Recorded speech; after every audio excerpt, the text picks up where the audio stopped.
생닥터 성형외과 전문의 이한나입니다.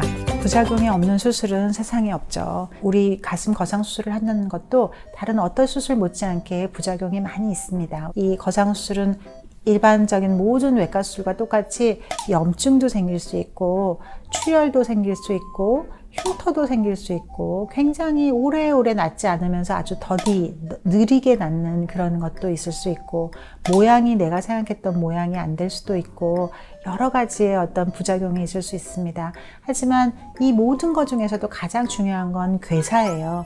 우리가 보통 그냥 동안 수술, 쌍꺼풀 수술 이런 거는 정말로 수술을 하는 병원이 수없이 많이 있잖아요. 근데 왜 가슴 거상 수술은 생각보다는 그렇게 많지 않은 병원에서만 할까라고 하면 괴사가 굉장히 위험한 것이거든요.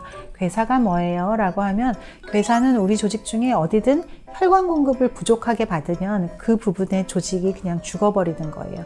우리가 나무를 저기에서 잘 자라고 있는 나무를 내 앞마당에 옮겨 심고 싶은데 그때 뿌리를 얼마나 어떤 상태로 가져오느냐가 굉장히 중요하거든요. 뿌리를 다 가져가도 100% 죽게 돼요. 다 먹여 살릴 수가 없으니까.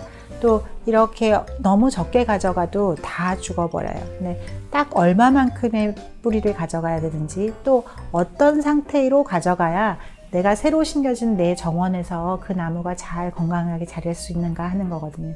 어디든 그 뿌리가 생명의 어떤 근원 같은 거죠. 마찬가지로 우리의 조직이라고 하는 것은 혈관이 내 생명선인 거예요. 그래서 어디든 혈관 공급을 받으면 다 낫게 되어 있고 혈관 공급을 못 받으면 그 조직은 그냥 죽게 됩니다. 이때 우리가 가슴 거상이라는 건 이렇게 처져 있는 가슴을 위치를 이동해서 새롭게 심는 거잖아요. 이때 내 그 조직이 혈관 공급을 건강하게 잘 받게 되면 새로운 위치에서도 잘 새로운 모양으로 잘 살아갈 것이고 그때 이 혈관의 공급 상태가 부족하게 되면 괴사하게 됩니다. 그래서 우리가 괴사가 항상 중요하기 때문에 얼마나 많이 줄일 수 있어요? 많이 줄여주세요. 많이 줄이는 게 가성비가 더 이익 아닌가요?